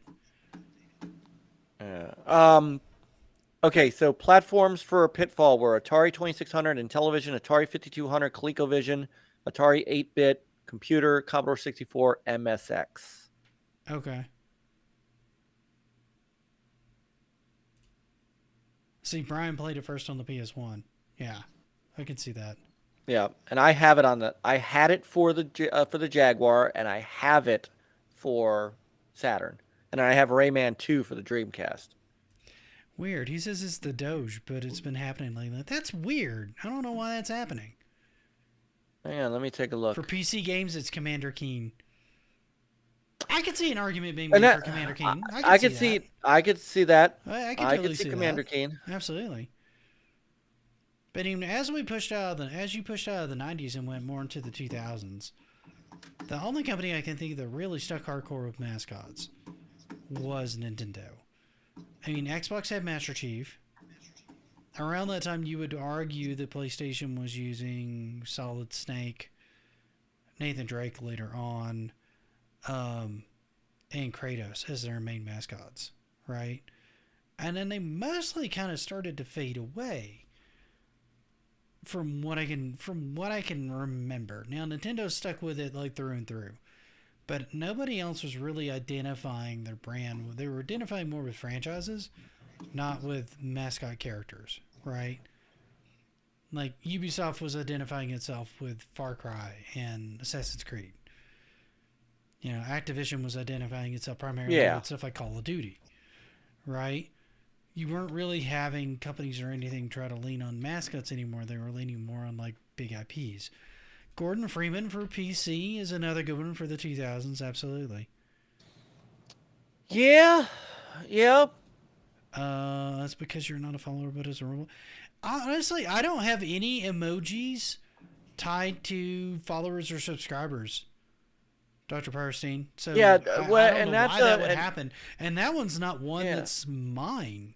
And now it's showing up. That's weird. And that's a Rumble generic emote. Yeah. I mean, the specific ones I have, if you look, you should be able to see all of them. There's a little Transformers and the Mega Man ones and the Sonic and all those, and even my own logo and stuff. So I've got a bunch of them in there.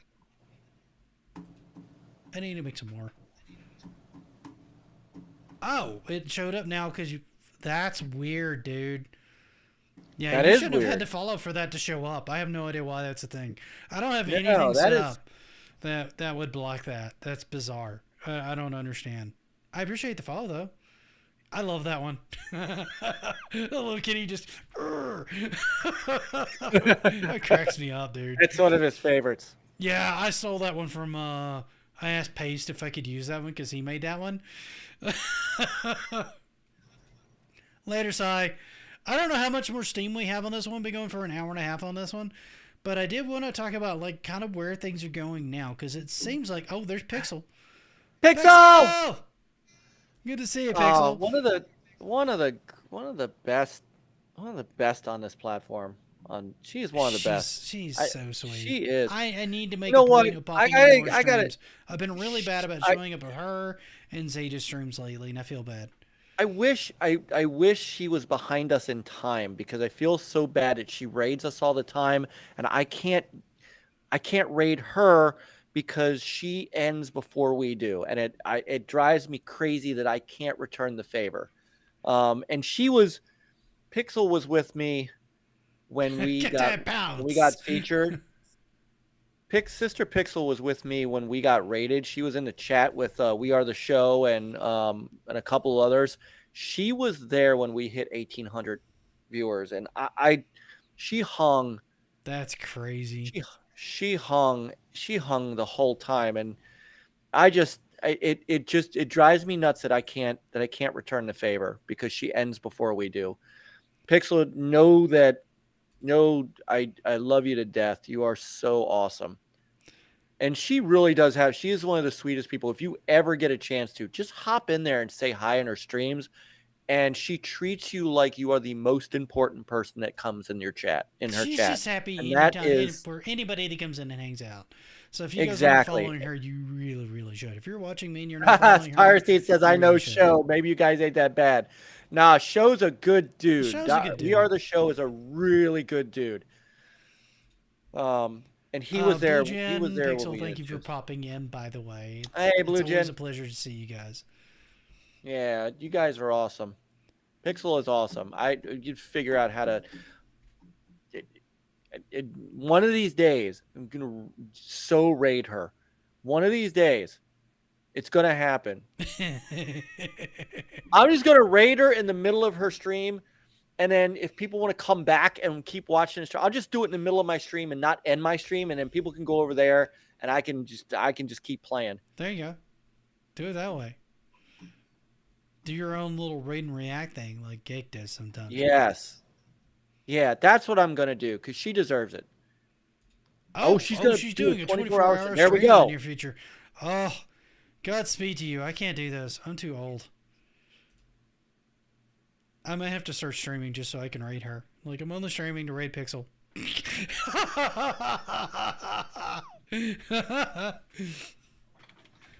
So, correct me if I'm wrong, Mike. Does it seem kind of like we're starting to sort of hit a little bit of a resurgence with Mascots? I feel like people are starting to kind of like to make games that have like more playful characters in them now. Like Sony's gotten into it with Astrobot. They've had their second game with him now. I mean, Third, Crash has kind of made a comeback. Ratchet and Clank never really went away, right? No, but you got to remember with Astrobot, that's the first game Astrobot really was a mini game on VR, on PSVR. So that's technically his third game. Well, yeah. It was a playable. Yeah, it was a playable game because the first one was totally the playable game on the PlayStation 5, and then they had that VR experience. And well, the VR experience was on PS4. I had that before I had a PS5. Was it? Okay. Yeah. Because I have the original PSVR 1, and I have it. It's part of one of Sony's like demo disc things that they put out. Gotcha. And it was a good it was a good few levels. Honestly, I kind of want to pick it up. I'm really bad about finishing those games, Scramble, but I have fun with them every time I play them, even if I don't see them completely to completion. I think the one I got the furthest on was Bowser's Inside Story. And I might have beaten that one. I can't remember. But I do want to pick up Brothership. It's on my list of games to pick up.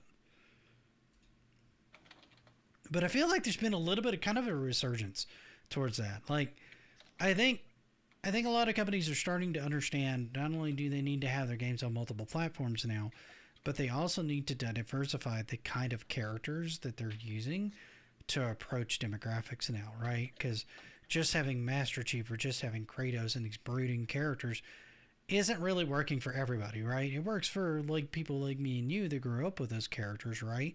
Or saw those characters come to light. But it doesn't necessarily work with like newer demographics, whereas some of the characters like Astrobot appeals to both. Even you like Astrobot. I love Astrobot. And you're not a huge PlayStation guy, and you're definitely not a Nintendo guy, and you're generally not a Mascot guy, but you even like Astrobot. So he's got a really wide appeal. I feel like they kind of accidentally stumbled into that one. In a good way, mind you. I'm trying to think how that came about. I think, and if I remember correctly, and I'm just quickly looking it up, there was a little bit of movement in Japan, which is where that originated from. It was it's Team Asobi, and Team Asobi, I believe, and I'm just double checking it.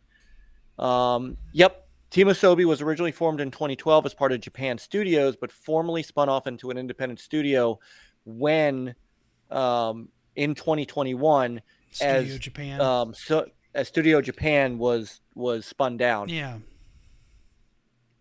So, and I'll tell you, because of what they've done with Astrobot, it's a very tangible mascot. Yeah. It's a very approachable mascot with, it doesn't bring a lot of like new mechanics to platforming. It uses a lot of solid mechanics in very creative ways. And takes some of the best mechanics from some of the stuff like I've seen Nintendo and others do and execute it incredibly well. It's an excellent game. And if any of you guys haven't played the new Astrobot game or haven't played any of those, I actually do recommend them for like any age. They're very approachable. They're very fun. And it's an easy pick up and play kind of game. Some of the stages can get kind of hard and irritating. Like there's one that I got stuck on that I may or may not go back to it. I kind of want to platinum the game, but that stage is particularly annoying. So I put it down one day because I'd done several annoying stages in a row because I'd done they have a series of stages, at least in the new one, that are spun off of like one's the triangle from the PlayStation button and the one I'm on now are the ones with the squares, right? And those are usually like the hardest ones in the world to like accomplish. Right. And so it was those that I was kind of approaching, not the mainline stages to try to get everything. And some of those can be kind of infuriating. They're all doable. They're just kind of hard, particularly compared to the rest of the game. Ever play a Tux game? I don't. Tux? That's not ringing any bells.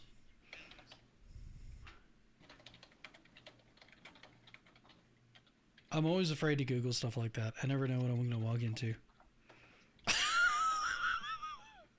I've been tricked before. But I feel like everybody's kind of starting to embrace that. Linux Penguin. Okay. I forgot they called him Tux. I forgot about that. I didn't know that.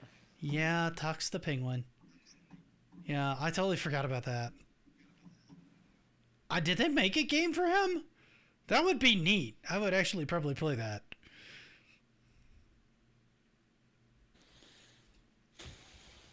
But I don't know. It kind of feels like there's a little bit of momentum of people wanting to go back to that kind of like more simple, approachable gameplay experience. And those games kind of hit those notes, right? They don't have to be overly complicated. You don't need 8 million buttons to do things. You just need 2 or 3 buttons at most to be able to play the game and approach them and have a good time with them. And particularly as you started to get a lot of gamers that are getting older and you've got more people picking up games from an earlier age, I think it hits both ends of those demographics. Like when you're a teenager in your 20s and stuff like that, things that have way complicated mechanics and 80 million buttons and stuff like that are really appealing. But for people, especially people like me and you that grew up with like 2 buttons and a D-pad and that's all you had, or even 1 button and a control stock and that's all you had, having something that's simple and clean and still functions and works incredibly cleanly and gives you a great experience is something that you just, I don't know, you can't even really put a price on it. When it hits and it works, it's something special, right? Mike's gone silent. I was just checking on. No, I was just checking on one other thing with that game, but no. Okay. So beyond. So, but I do want to swing back around real quick to something you did say earlier, which was, okay.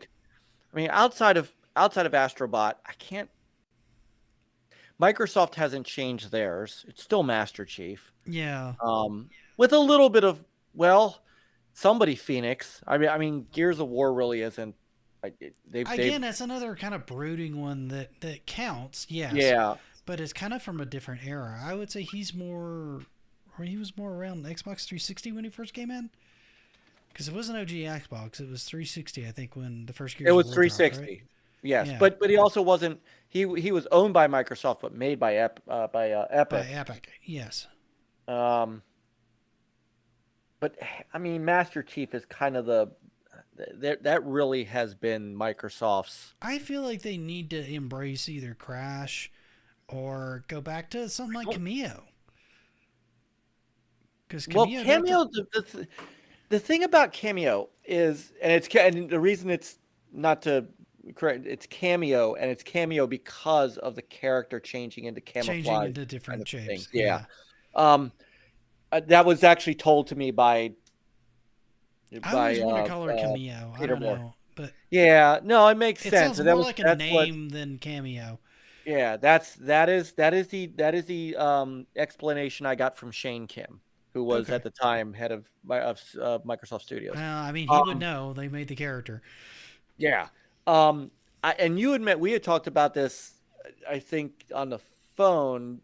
They wanted, prior to them bringing in Bungie, they had characters like Blinks, but they really didn't. The Blinks had a couple of games too. It wasn't just like a one and done, but they really couldn't market Microsoft around Blinks. But Master Chief, that's what I was trying to think of. I was trying to think at the time stopping Cat and Blinks. That was it. As Blinks. And I mean, there were others like they had, but there weren't. Kind of counts. Yeah, Voodoo Vince. He never really went very far. He was a one and done game. Yeah. And that's the thing, is that Master Chief became, and it's stuck even today. Like the Microsoft does not have another mascot. Yeah. Hummus brings up another point. That brings up a good point. Maybe the mascots became less prevalent for a while with the initial generation of gamers aging. So it wasn't a must for every game because every gamer wasn't a kid anymore. But see, I think those things are kind of endearing, right? Because And hear me out. Here's my argument for those things, because I kind of go look back at Nintendo. Regardless of any age, you always look at Mario, and you think Nintendo. I always look at Master Chief, and I think Xbox. But having something that's more family friendly that approaches in those, because when I think Master Chief, I think shooting Covenant forces, explosions, and blood and death, right? And I think Mario, and I think like golf and tennis and kart racing and any number of things that are not only like just saving the princess and defeating Bowser, but any number of other things that he's been in, right? So I think having those things helps it identify for people that don't necessarily, because you've got a whole network of gamers now that would not identify in any way with Master Chief. It would be an abhorrent character to them because it's just not the kind of game that they gravitate to.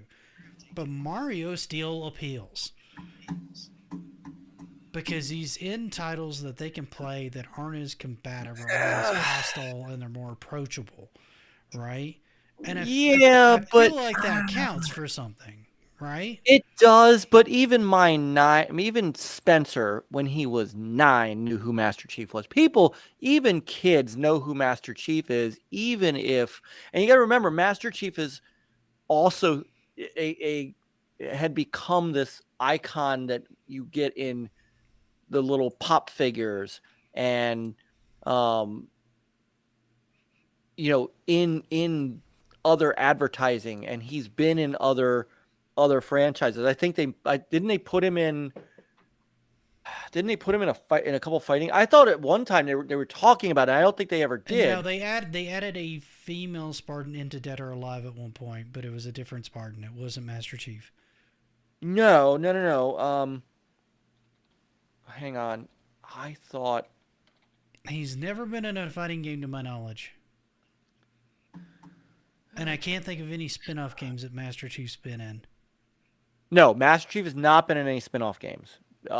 There's been other Halo thing. Now he may end up in Call of Duty. I think that was the he was in Brawlhalla. I have no good vibes for Call of Duty. I never have. Yeah, I actually kind of enjoy this one, and I'm with you. I'm not a Call of Duty guy, but I actually enjoyed this one. There was a Rainbow Six Siege crossover, where he came into Rainbow Six Siege. That seems completely Brawlhalla. That armor alone would just. I don't think it's. Well, hold on. Let me read what it is. This was in September 2023. It's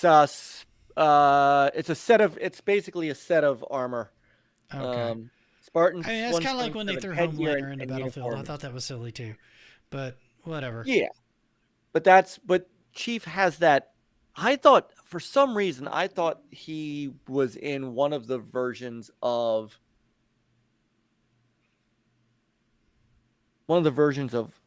Injustice or one of those where a Sony character was in the Sony version and a Microsoft character was in. I think you're thinking of more of like Soul Calibur and stuff like that, and then they never worked him into. Yeah. One of those.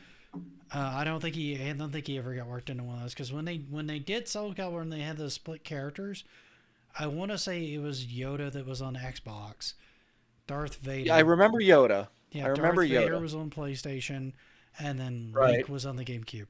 Okay, Master Chief was in Fortnite. Okay. He apparently was in Duke Nukem Forever. Okay, it's got to be like just a helmet or something.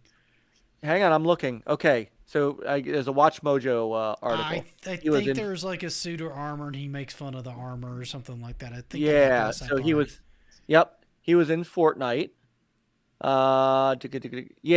at the start of the Vegas and Ruin mission. Sorry, spoiler alert. A soldier offers Duke the green power armor he wanted, to which Duke retorts in the only way Duke can. So there's that.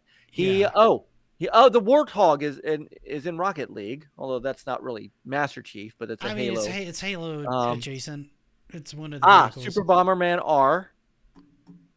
Oh, he was in Super Bomberman. Yep. On PlayStation, got to play as Ratchet from Ratchet and Clank, while on Xbox One, gamers were given a chance to play as Master Chief Bomber, Arbiter Bomber, and Grunt Bomber. Master Chief even comes with his own Grunt special Bomber ability. makes sense. Grunt totally makes sense. Grunt should have been the play all along. And they even had Steve Downes record specific Bomberman lines for the game. He was, of course, in Minecraft. He was in Killer Instinct, apparently. No, Arbiter was in Killer Instinct. The Arbiter was. Yep. Hang on. Master Chief was not in Killer Instinct. No. I see it. Yep, Arbiter. It's listing. It's weird. The article is named 10 times Master Chief infiltrated other games, but for Killer Instinct, it's Arbiter. Yeah. That's like saying Gears. That's like saying Phoenix. Marcus Phoenix popped up in there. He didn't. General Rawl showed up in Killer Instinct. Right. It's not the same thing. Right. I'm looking at the others. So those were the ones that are in this article that specifically say Master Chief. Okay. Brian says maybe they'll revisit Max Payne as a character in a new game someday, or Fear. I would like to see Max Payne rebooted or at least remastered. They were working on that. Were they? Okay. Yeah. I would like to see that come to fruition. Fear. I never got heavy into Fear. It seemed like it leaned a lot into jump scares. And I guess that would play, but it seems kind of shallow compared to like some of the other ones that you could kind of have out in the market now.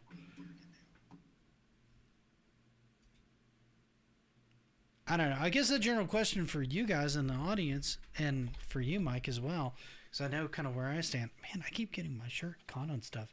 I don't know what's... Oh. Weird. I don't know what's doing that.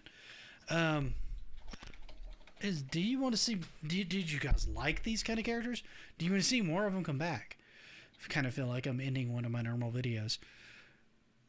And I mean, which ones do you want to... Did you like the most that you want to see more of? I mean, we usually see some Ratchet and Clank. What's up, JDA? How you doing, man? Hey, JDA.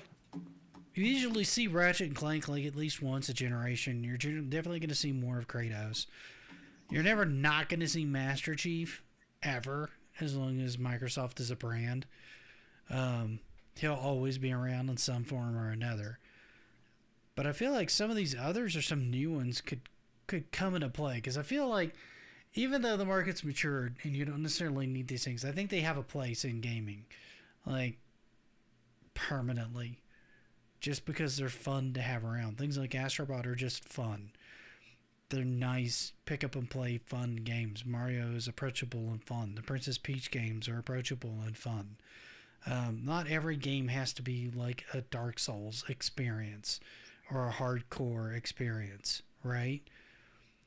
Sly Cooper came back out because he made a resurgence on the PlayStation 4 and had that one game, and then kind of went back into obscurity again. So that's another one that I didn't even think of that was around since like the early PlayStation days. I would like to see Microsoft run with things like Crash or Spyro.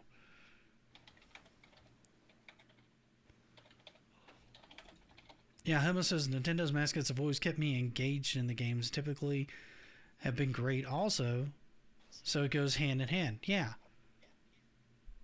I could see people digging for another Parappa the Rapper game. Absolutely. Yeah. I know they tried to make him a mascot too. Yeah, maybe to an extent he kind of is. Yeah. I don't know. I feel like these things can work hand in hand with all the more modern games. I mean, you've got plenty of Call of Duties. You've got plenty of your sports simulator games. You've got a lot of the hyper-realistic games. One of the things that I've liked the most about the way gaming has kind of evolved over the years and kind of where it's started to go, particularly in the indie scene, is you see a lot of different art styles starting to be used. Whereas the AAA market is kind of big on homogenizing everything into like high fidelity, high audio quality, big grandiose explosion experiences because they want to charge you the $70 and then get a season pass. You've got plenty of games that come out on the side that have like either a cool, like cartoon-esque style. Like Streets of Rage 4 is kind of like the, not really like indie, but kind of on the fringes of indie as far as its aesthetic look. You've got things like the Shredder's Revenge that came out that, has that retro aesthetic. You've got the G.I. Joe game that came out that has that kind of retro aesthetic. And so you've got room for like these pixelated art styles and things like Journey and stuff like that. That's just kind of a more artistic style to game, right? That I feel like these things can fit in there too, and you could do it in a more artistic way if you really wanted to take it that direction, rather than just having something playful and fun. Yeah, I think that's kind of why Medal of Honor went away. Honestly, I think it was competing with Call of Duty, and I think Call of Duty just they were all, became too much of a force because they really embraced the everybody was multiplayer making aspect. exactly, and everybody was making games like that. They moved over, and really EA moved over to Battlefield, Yeah, and kind of involved it. But there were so many other other companies making those games. You know, Brothers in Arms and stuff like that. yeah. World War II shooters were like huge around that time, and everybody wanted them. Yeah, Now, Medal of Honor had one of the best ones around that time. But I think when Call of Duty launched, and particularly when they started embracing the online, because I don't remember Medal of Honor really embracing online very well. Call of Duty did it almost immediately. And I think that's kind of what ran it out. Like they weren't keeping up with the quality. I don't think they were keeping up with the online play that a lot of these others were going. And then they had Battlefield for their online as well. So they were kind of shifting their resources into that. Ronald McDonald may be the biggest mascot in hiding. You're not really wrong. You're not really wrong. All right, I think we're going to wrap this up just a smidge early. We're a little bit early, and I'm okay with that. We've gone a little over an hour and a half on this one. Close to an hour and 47 minutes. Mike, what you got going on this week? Ooh. So tomorrow, Peter and I are back at it. I don't know, there's much really to talk about gaming industry wise. It's been actually a little bit of a quiet week. We'll talk, of course, of Call of Duty and our initial reaction to it, even though I have only played it on Friday. If you indulge me for a quick second, one thing I do want to do, especially since this is a retro themed show, I need to give a shout out to Atari. So I don't know. I don't know if you followed it on X when I posted it, but my Atari VCS borked both of my controllers. It was doing an update, and it must not have done the update right, and it literally wiped the firmware off of my controllers, or so it looked like, and it killed both of my controllers. Okay. And I went to Atari. I went to their Discord and I put in a ticket with Atari support. And they are so flummoxed as to what happened. I kid you not. They sent me an entire brand new unit. Seriously? VCS and controllers with a typed, personal typed note from like the support head that he tested it, wanted to make sure everything was good. Actually put an SSD in there for me and a faceplate. And he's like, dude, he said, please send this thing back. Please send back the other one. I really want to know what's going on. I was going to say, if you didn't send the other one back, I would have taken it off your hands because I could never get one when they went cheap. The controllers are dead. Like the controllers are literally unusable. Oh, I would have bought new controllers. So, but I mean, to be fair, they sent an entire new unit. I am in good conscience. Oh no, if they asked you to send it back, you send it back. They sent you a brand new unit. Yeah. And I asked them. I said, look, as an IT person, could you always a pleasure to see you, Hummus. Thanks, Hummus. Could you let me know what it was, because I really want to know. It's like I'm not upset that it happened. Shit happens. I'm in IT. I said, but I'm literally curious to know what happened to the controllers, because I think what happened was the update didn't take correctly on the VCS console, and then it would say you have a firmware update for your controller, and I think it would start the update and like 3 seconds later would fail, and then the controller went blank. Yeah. And I even tried plugging it into the PC, and it would only pick it up as like a generic USB device. And I'm like, I think it corrupted or wiped the firmware right off the controllers.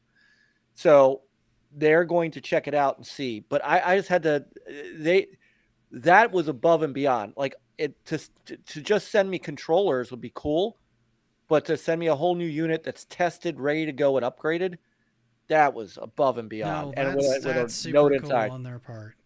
That was, and I'm gonna make mention of it tomorrow on the show as well.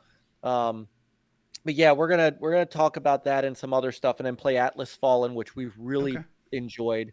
We have a new setup where I can get both Peter and my gameplay on screen, so we're working with that a little bit. That's actually a pretty clean setup. We're using Video Ninja, believe it or not. We're actually using this platform, yeah. And then Wednesday, Peter comes back with whatever he's playing. Thursday night is Thursday night in the arcade. Mm-hmm. I have to see if we're doing it because it is Halloween night. But I might. I mean, I don't go on until 9:30. That's my big concern with anything on Thursdays is specifically because it's Halloween.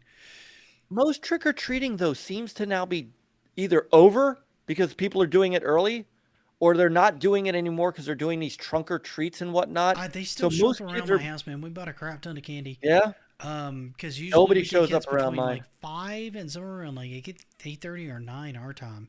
You'll get like late stragglers that are just coming door to door. All right. So you know what? I start at 9:30. I might still do it. We might play some Halloween themed Antstream arcade games. There you go. And then Friday, for those who are into Call of Duty and stuff like that, we're going to be doing another multiplayer night. Anyone's welcome to come play. And then Sunday, I'm going to try to finish Dragon's Lair 3D. Really enjoying that game. It's been a long time since I've seen you cuss that much. I know. But I tell you, that glitch from Monday night really got me. Yeah, it really did cheese you off. But on the whole, it's a good game, dude. It looks like a really good game. Solid, and it pays so much homage to the cartoon Laserdisc game, but expands on it. Like when you just see some of those rooms, and you just go, "That's from the cartoon," and it looks exactly like it, even hand drawn like that. Yeah. So I'm gonna get that finished, so I can get back to Astrobot. Yeah. So we got a busy schedule going. Yeah, I got very little coming on this week. I've got a new video of genre makers this week coming out. So that'll be out on Wednesday. I'm gonna kind of retouch base on some things.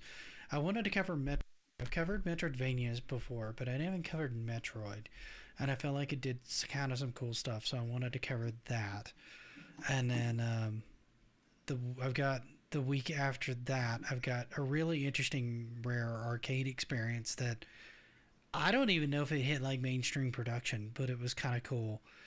So, no, not a spanking game. No, not for a little bit anyway. I may find another one. But not for a little bit. And then I'm working on the history of Mario, and then I kind of want to work on... I don't know if I'm going to do another... I need to get back to doing console ones because there's still a bunch of consoles I still haven't covered.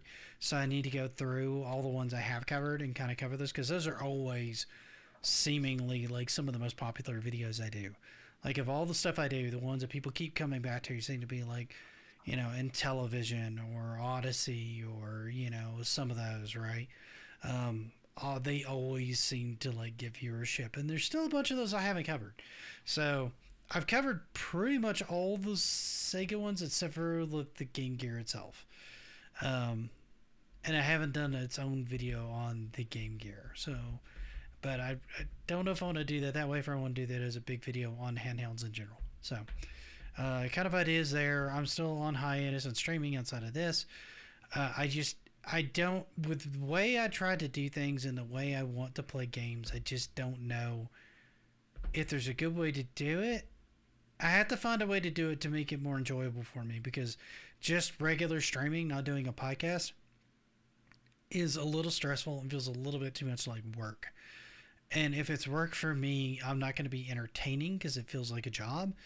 And that's not going to be fun for anybody. And I don't want to do that with anybody, honestly. So I would rather bring it back if I can bring it back in a way that's fun. And a way that's maybe a little bit different to where it doesn't matter how much I play. A little bit closer to kind of what Panda does, but I don't want to completely copy what Panda does. So if I could work it out that way and I could do it and I can make it more fun, then maybe I'd do it that way.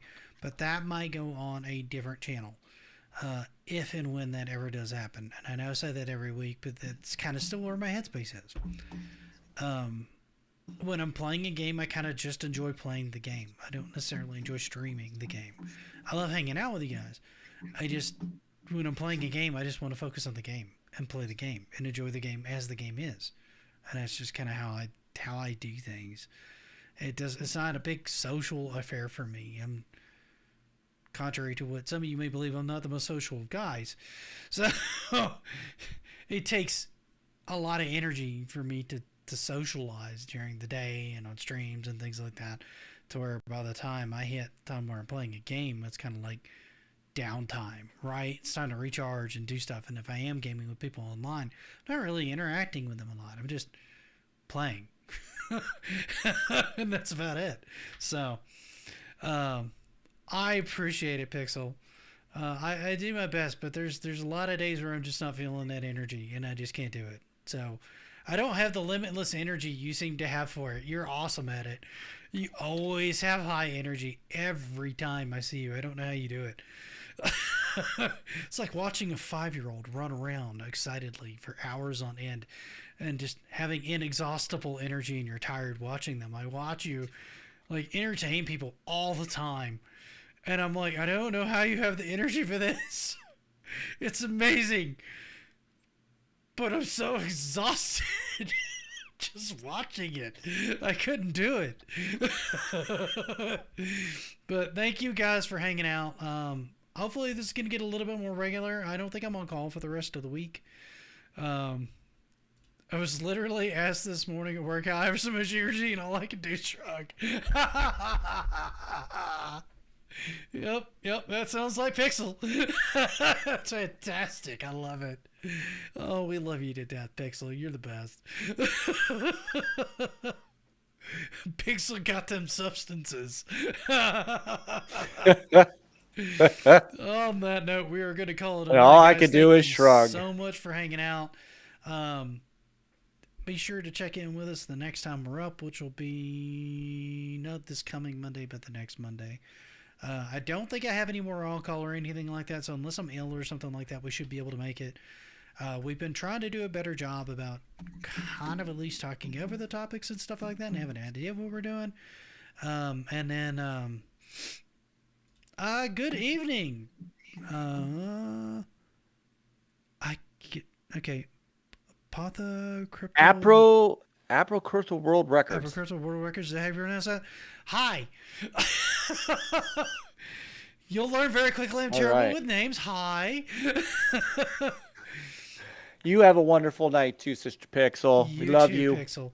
But we're going to bounce out of here. Thank you for popping in last minute. I appreciate it. Yes. If you've been lurking, yes. thank you for saying hello. Yes. It's always appreciated. Welcome, Supercalifragilisticexpialidocious. World Records.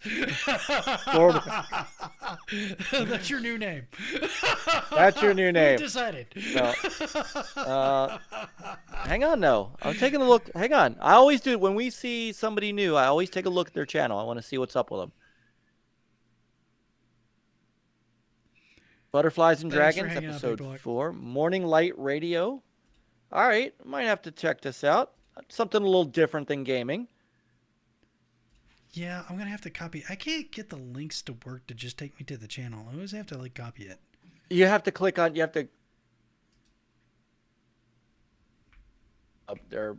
avatar. And it'll take you right to their channel. Oh, you have to click on the avatar now. Oh, we've got all sorts of stuff going on here. Watchlings. Now I'm kind of curious what that is. Oh, working with chemistry. That's cool. Neat. Good for meditation. That's kind of cool. Neat. You got a neat channel. You got a lot of neat stuff on here that I don't normally see on Rumble. That's great. Yeah. That's awesome. I love that. All right. Well, thank you for popping in for a little bit. You did catch us on the tail ends, and I'm going to jump off of here and spend some time with my cat that's yelling at me to feed her again. Yep. And hang out with her for a little bit. And Mike's going to go pass out. Because it's I'm going to go pass out. Time. Yeah, I'm going to pass out. It's late. Yes, it is. But thank you, everybody, who just popped in for however long you were in. And you guys have a great night. We'll see you guys next time. Play on, gamers. Night, everybody.